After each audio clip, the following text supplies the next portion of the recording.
అందరికీ నమస్కారం అండి. రేపు అపరాజిత దేవి యొక్క జయంతి సందర్భంగా అపరాజిత దేవిని పూజించడం ద్వారా విజయం ఎల్లప్పుడూ మన వెంట ఉంటుందని పురాణ వచనం. దుర్గాదేవి అనేక అంశాలలో అపరాజిత దేవి అవతారం ఒకటి. అపరాజిత అంటే ఎవరి చేత ఓడింపబడనిది అని అర్థం. దుర్మార్గులను శిక్షించి ధర్మ మార్గంలో నడిచే వారినే అమ్మ ఎల్లప్పుడూ కాపాడుతుంది.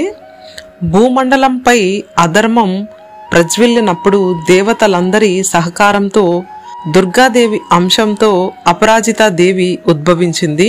ఆమె అష్టదళ పద్మంపై అధిష్ఠించి మహాశివుని ఆజ్ఞతో జయాన్ని కూర్చే 8 శక్తి రూపాలను ఆదేశిస్తుంది. వారు అమ్మను కొలిచిన వారికి సర్వదా విజయం కలిగేలా పరిస్థితులను శాసిస్తుంటారు.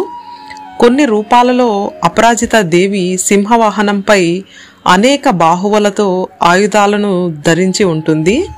దేవి పురాణంలోనూ చండీ సప్తసతిలోనూ అమ్మవారి గురించి వర్ణనలు ఉంటాయి. అమ్మవారి శక్తి కేంద్రికమైన సెమీ వృక్షం అంటే జమ్మి చెట్టు పైన నివసిస్తుందని శాస్త్రోక్తం. అందుకే విజయదశమి రోజున అమ్మవారు నివసించే సమీ వృక్షానికి పూజలు చేస్తారు. అపరాజిత దేవి శక్తి రూపాలలో ఒకటి. అపరాజిత దేవి దానవ యుద్ధంలో సైన్యాధికారిని. మహిషాసుర మర్దిని స్వరూపమైన ఆమెను పూజించిన వారు సర్వత్రా విజయాలను పొందుతారని, శ్రీరాముడు రావణ యుద్ధానికి ముందు పాండవులు కురుక్షేత్ర సంగ్రామం విజయం కొరకు అపరాజిత దేవిని పూజించారని, ఆమె జమ్మి చెట్టులో ఉంటుందని భక్తుల విశ్వాసం. నవమి నాడు గాని, నవమి పాక్షికంగా ఉన్న దశమి నాడు గాని అపరాజిత దేవి పూజకు శ్రేష్టమైన తిథి. ఈ తిథి నాడు సూర్యోదయానికి పూర్వమే కాలకృత్యాలు స్నానాదికాలు ముగించుకొని యథాతిథిగా నిత్య పూజలు చేయాలి. అపర్ణాహ సమయం అంటే మధ్యాహ్నం నుండి పొద్దువాలే మధ్యకాలంలో అపరాజిత పూజను చెయ్యాలి.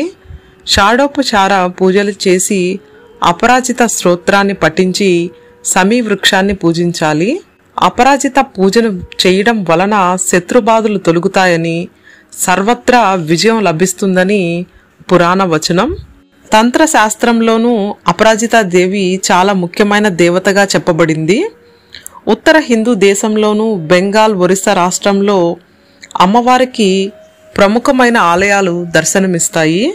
ఓం శ్రీ మాత్రే నమః.